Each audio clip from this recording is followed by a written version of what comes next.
Hello and welcome to Dee Dee Blooms.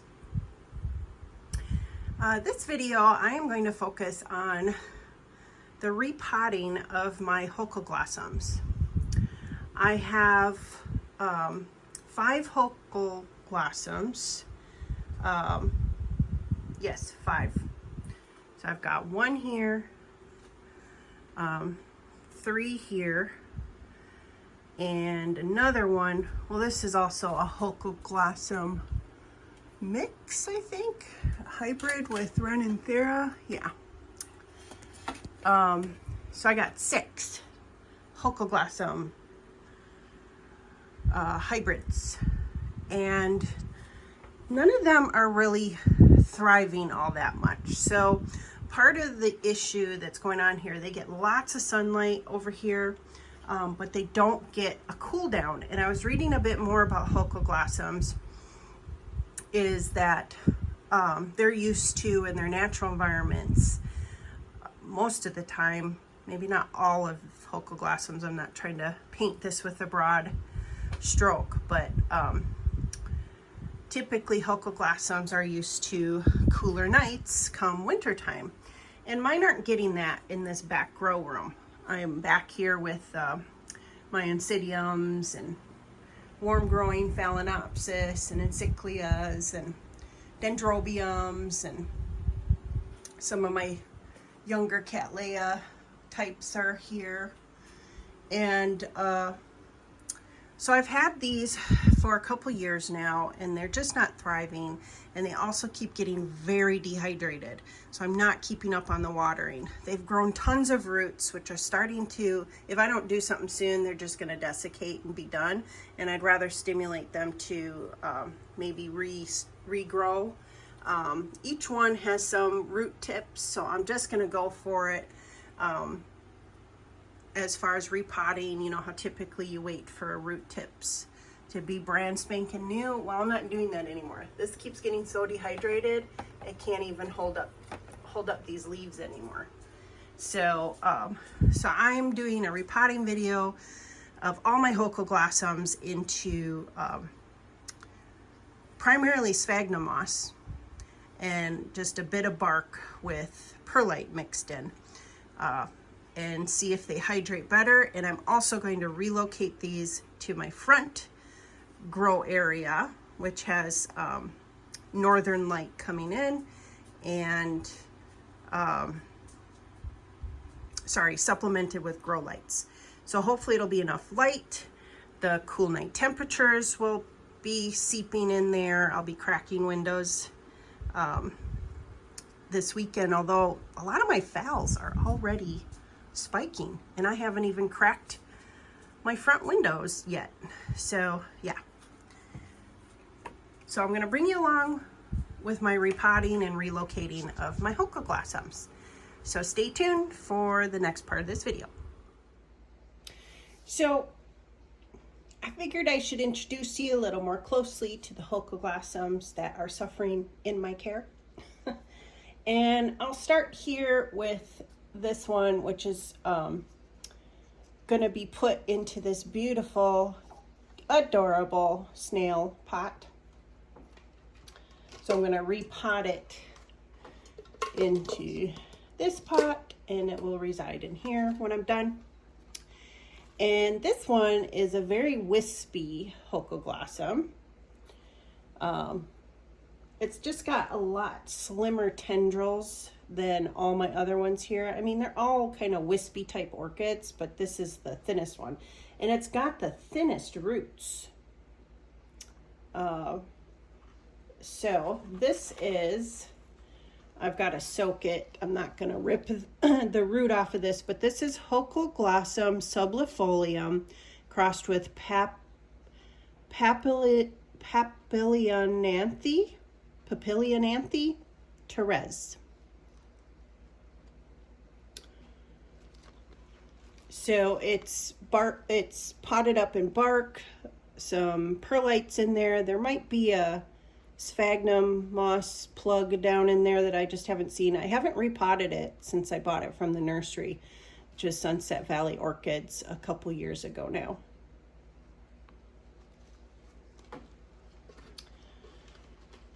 at the same time that I got that one, I also purchased this one. This is a lot taller, kind of more of a Vanda, Renanthera look to it. Well, not really Renanthera, Vanda. You see how it's more upright? Now this has gotten dehydrated too many times. I can't talk today. And it can't support these leaves anymore. I've totally done that to this plant, and it makes me really sad. So, and it's also starting to get sunburnt. A little too much anthocyanin going on here. Direct rays of sunlight. It's trying to grow this new leaf in here. So, hopefully it'll do a lot better being repotted out of a drier mix, and I'm going to repot all of these in a heavier moss mix with the bark and perlite. But this is Holcoglossum sublifolium crossed with Vanda coerulescens. I don't know if I'm pronouncing that correctly. I have no clue. Also, at the same time, I purchased this one. And this is also kind of Vanda looking, which it has Vanda in it. This is Holcoglossum rupestre crossed with Vanda curvifolia. It's a lot skinnier looking in the leaves than this one. I mean, there's kind of minute differences, but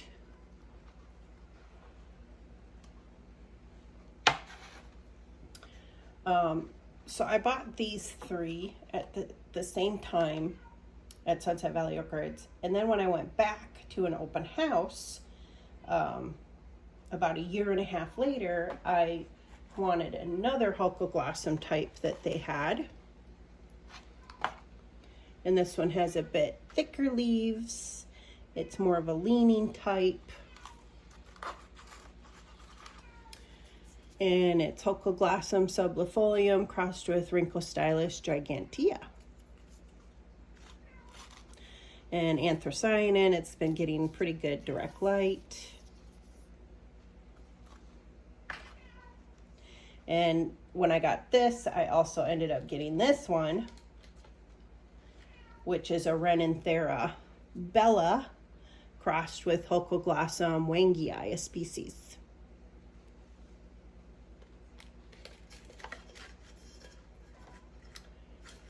This one's pretty big. I don't know if you can see here. I think I gotta move these guys out of the way.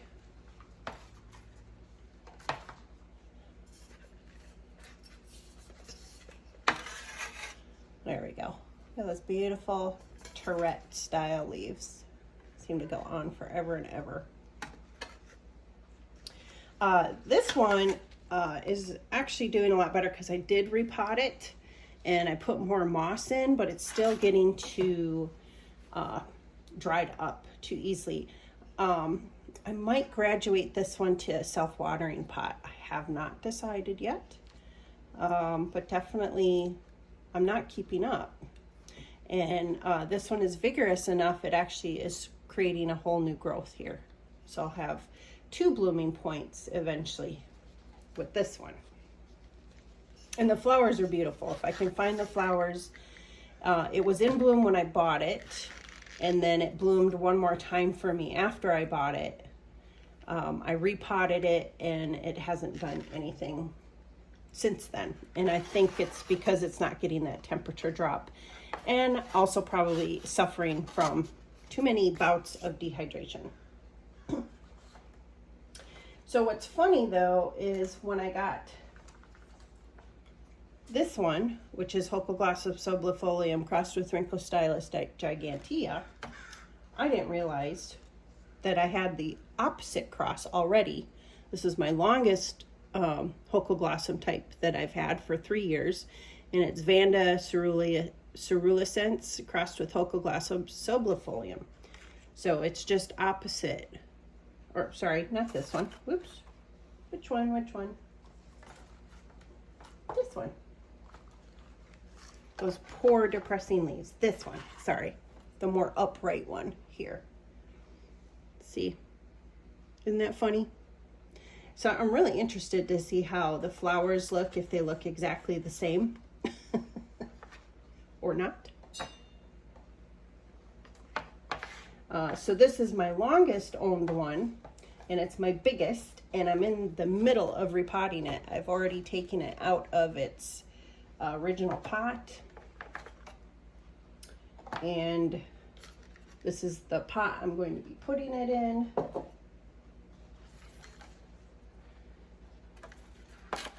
All those beautiful leaves. Guess I'm a little too close, but you can see the shower of Tourette leaves. Just gorgeous. This one dehydrates on me a lot too. And again, this is the Vanda coerulescens crossed with Holcoglossum sublifolium. So we're gonna finish repotting this one on camera. So I'm gonna get my supplies, make a little bit more room, and we'll take a look at this one. But that's the introduction to all the ones I have that I'm gonna work with. So I mentioned how I already unpotted this Rhynchostylis. Rhynchostylis. I can't talk today, I'm so sorry. Vanda coerulescens crossed with Holcoglossum sublifolium. I already unpotted this one. This is my oldest one. I've been doing a little cleanup that you haven't seen. I ripped off some of the lower leaves. It had really badly dehydrated lower leaves, so I figured I'll just make more room maybe for some future root growth. I've already twirled a lot of the roots down into the pot that were hanging out air roots, and I'm putting all of these. I have some nice green root tips on some of these, so I'm hoping this will do okay. Not being air roots anymore, I'm taking a chance here. But I am going to put all of these roots into the media. I think the top of these roots here are going to be above the media, but all the root tips I am going to try to put down into the media to increase dehydration. I'm going to use the lip of the pot here to hold the weight of the plant. And so I'm going to start with, or I already started with a layer of moss at the bottom. And I'm going to start putting in a little bit of bark and perlite into here. Not too much, because again, I really need to increase the retention of water. I have really, I have fans in the areas where my orchids grow, so to help with the drying out between waterings to try to limit rot. So my orchids, even in the winter, dry out fairly well. So I'm not too concerned with increasing the moss quite a bit more, because I know it's going to dry out fairly well. Although this pot does not have air holes on the side, just the bottom, so it'll probably retain a little more. I don't know. We're going to see what happens. I guess I'm not going to stress about it too much. This is primarily going to be about 70% moss, 30% everything else.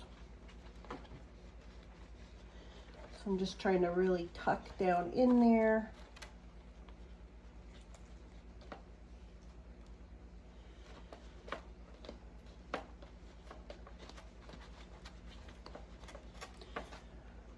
And once I get this moss all situated, mostly around the sides, in the middle I'm going to dribble more bark.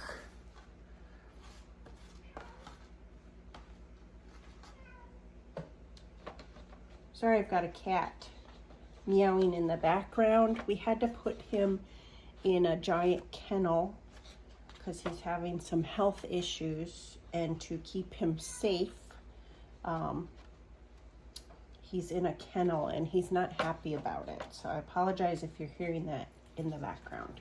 It makes me sad, but I know it's the best thing for him right now. His name is Bruce. He's a cute little gray. Actually, he's not little. He's very fat. Part of the reason why he has health issues. So, but yeah, this is a chunkier bark mix. It's not small. So hopefully it will help aid in the additional moss not causing the roots to all rot. And so when I poured this out of my repot mix, I had bottom layer of moss, and I had just mostly on the bottom the moss, and just maybe a few wisps of it higher up. So this is a bigger change for this, increasing the amount of moss. And so the top layer, I'm just doing this, the bark and perlite, and I'm going to stack it up a bit more. I don't want to risk rotting the stem of the orchid. Just propping some of these bark chips and stuff underneath here. I will only be pouring water in this area. I won't put it over here, but this is gonna drape over.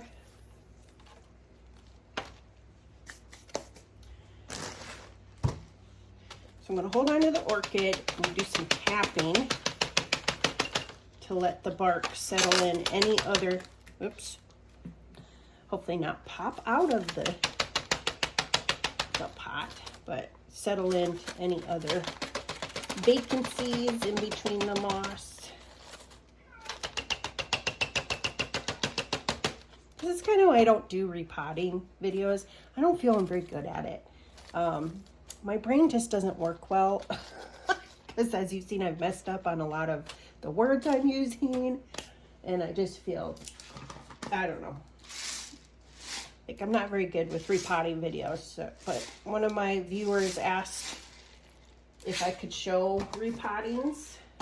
Well, she actually said she would have preferred to see me repot some new orchids I got on that last Ecuagenera haul, which I can't redo that, or I don't want to redo that because that was a lot of work.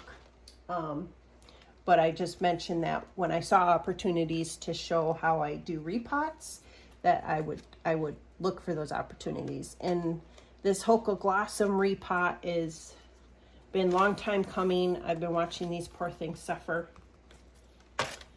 And so it's time. So I put in some slow release fertilizer pellets and tapped them in, and now I'm putting in some mycorrhizal fungi, not too much. The mycorrhizal fungi helps the environment of this new environment to start growing the biology that needs to be in the pot to increase the health of the roots and the uptake of nutrients into the plant. It's magical stuff that grows in nature. So I'm done with this. I'm going to mark on my tag the month and year. So it'll be 11/24. And then I do an underline under that telling me I put in slow release fertilizer pellets. If something doesn't have an underline, it means I didn't put in slow release fertilizer pellets when I repotted it. But it helps me count 6 months from then as to when I'll put in some more. And I don't always do it. I don't always catch the 6 month mark or even the year mark. Sometimes I just throw my fertilizer pellets all over the place, hoping I'm not overdoing it. But so I'm gonna water this for the mycorrhizal fungi to settle in, catch into the little webs of the moss, and this one will be done. And then it's just finding places for everything. So I'm gonna probably show you one more that I'm gonna repot, and then all the rest are gonna be the same. I think that would be really boring if I kept showing you over and over again the same thing. But I didn't show you unpotting. So I'm gonna pause this, go water this, set it aside, and grab the next Holcoglossum orchid to unpot and repot. Okay, so the next one I'm gonna unpot and then repot into a heavier moss mixture is the very, very wispy one. This poor thing, I don't know why it's still with me, honestly, but they're tough. I mean, they are tough. So I just ran tap water through the pot. I'm out of my rainwater. One of my whole barrels went septic, so I lost almost a whole barrel of rainwater. Not sure what happened there. I think it happened shortly after we had a really, really bad heat streak. Last summer I didn't have those problems. The water stayed good. So I lost like 1/3 of my summer rainwater supply. So I'm back to tap water. All I really do is adjust when I'm fertilizing, because with tap water you have nutrients already in the tap water, so I ratchet even further back on any fertilizing that I do. With the rainwater, it's close to pure, like with not much in it at all.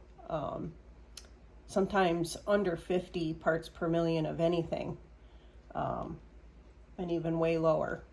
So again, I just kind of increase how much fertilizer I put in the rainwater when I fertilize. But otherwise, my tap water isn't too bad. It's not too bad. But I do think there's the benefits of having more control using rainwater as to your fertilizing. So with the tap water, I usually put it in milk jugs, empty milk jugs, and I leave the caps off for a couple days, so I let the chlorine dissipate, and then I cap up the jugs of tap water, just so you know. I think it helps. I have no proof of that. Right now I just ran this under the faucet, so it's got chlorine coursing through its roots. But so wetting this up makes it easier to get out of the pot. It makes it easier to spin the long roots into a new pot. It makes them more flexible. So this is wow, lots of bark and perlite, very airy mix. Looks like there is a plug in here of moss, or yeah, looks like in the middle. Got some moss in here. So I'm gently coaxing those tendrils of moss out. The bark is just falling apart. I will not force any bark to detach from the roots. If the root is attached to the bark, it stays and goes into the new potting up. But the moss usually comes out with no problem. The other thing I do when I'm repotting multiple plants is I disinfect my cutters. In between, I have a jar of alcohol. So I'm taking this out so the alcohol can dry. Looks like we might have a couple things to snip off here to remove dead roots. Got a nice new root right here. The green tip. For the most part, everything looks pretty good in here.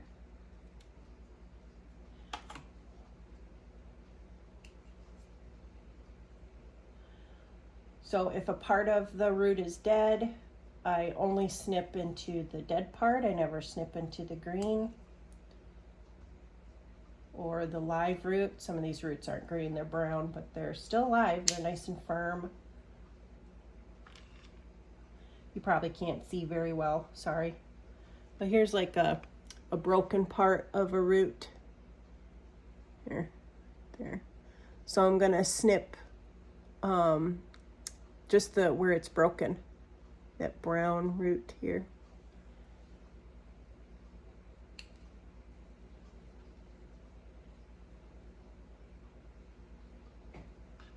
Yeah, this all looks really good.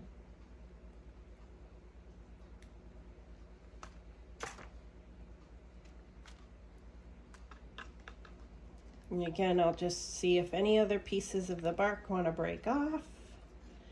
These roots look, oh, that big one came off.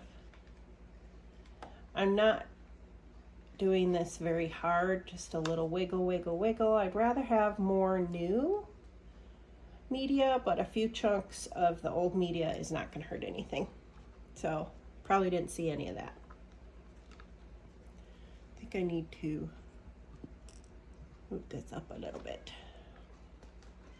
See, I'm horrible at showing potting videos. But maybe someone will enjoy this and learn from it. This is a real old little leaf. I'm just gonna tear that off.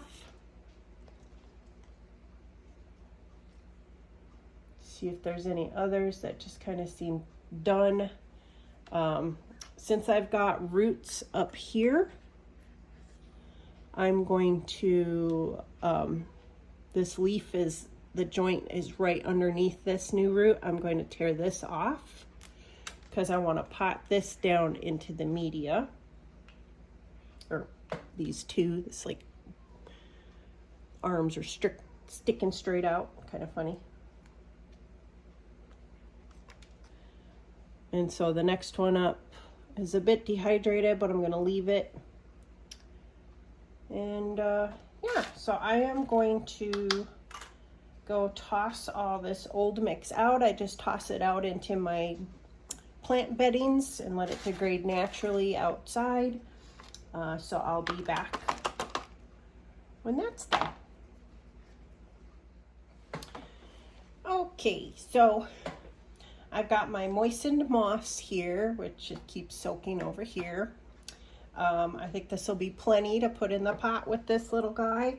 I'm gonna put this in this transparent pot that I had drilled holes in previously. So, so first, I always start off with a layer of moss at the bottom. One, it helps with these large holes from little pieces of bark or perlite falling out. And it also helps with the wicking process of the moss. So when the water settles down there, it'll continue to help the moss that's further up in the pot to wick up additional moisture in between waterings. So now I'm going to work on twirling this into the pot, working the roots down into the pot. No more air roots. Now after I pot this up, I might decide to grow more air roots, but I'm getting all of these roots down in here. I want it to hydrate this plant, please. So I'm gently working these roots, especially this new one with the beautiful root tip. Trying not to damage it. Now I'm going to put in some more moss, tucking in between all these roots. More so, I am doing this on the outer part of the pot, like I did with the last one. I'm going to put more bark in the middle to try to hopefully ensure the stem doesn't rot, because the stem kind of sticks down into the medium.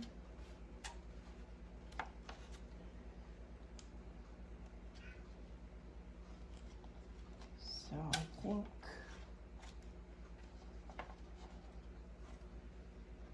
think that'll do. Well, I'm gonna get a few more wisps here.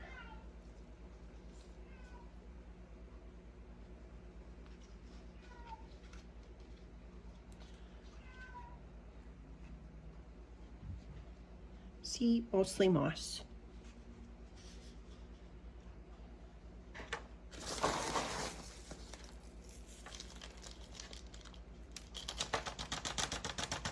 The bark is falling right down into the center, along with the perlite pieces.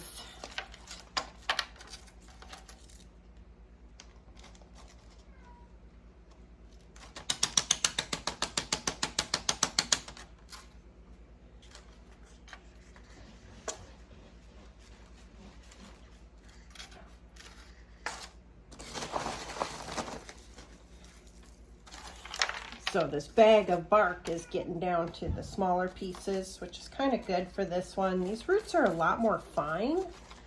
So it's good that I have lots of smaller perlite pieces going on here.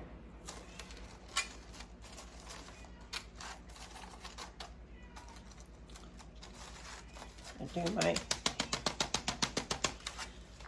tapping.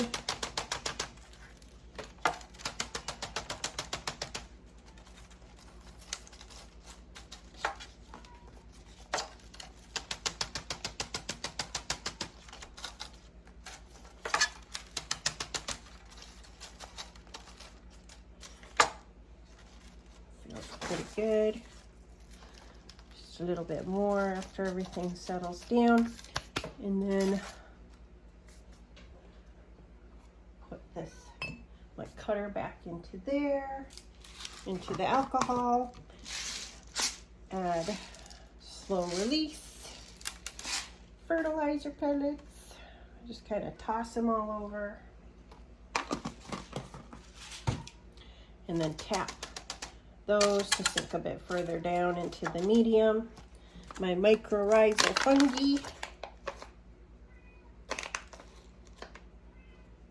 Little sprinkles on each side. Water this down. Update my tag with 11/24 and an underline showing I put in my slow release fertilizer. And this one's going into this adorable snail pot. Isn't that adorable? Love it. So that's it. That's my repotting of this Holcoglossum. I'm going to do the same for the remaining 4 that I showed you, and then I'll do a final snippet to show you where they all ended up, because I still have to figure out how I'm fitting all of these in my front northern grow space. So we'll see in a little bit when they're all positioned. Okay, so I got all the repottings done. There's only one I didn't repot because I forgot that I actually repotted it 6 months ago.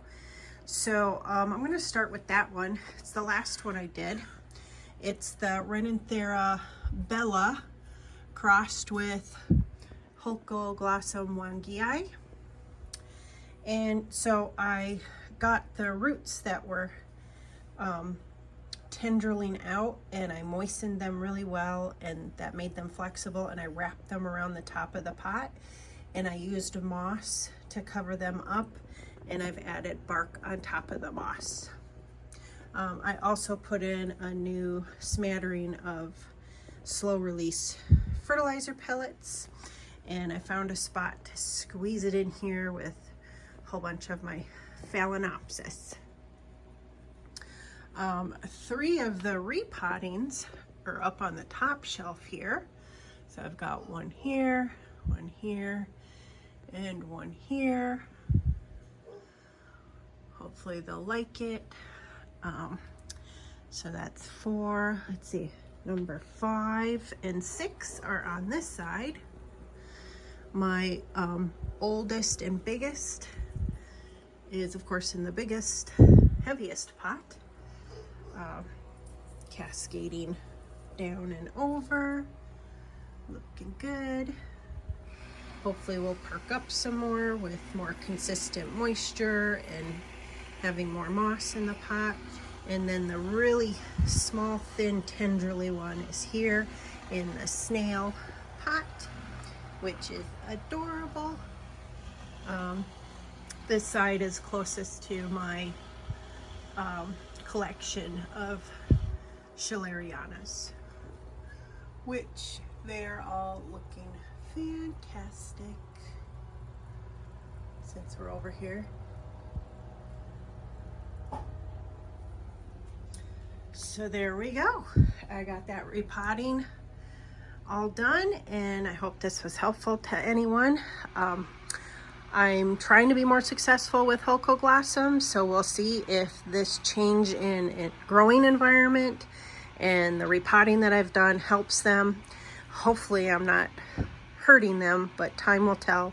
And I'll give you guys an update, maybe with some blooms in the future. That's what I'm hoping for. Otherwise, please give this video a thumbs up if you enjoyed it and would like maybe to see more repottings or me potting up orchids and how I do it. And if you have any questions for me, put them in the comments. Otherwise, thank you so much for watching, and I hope to see you in the next video. Bye.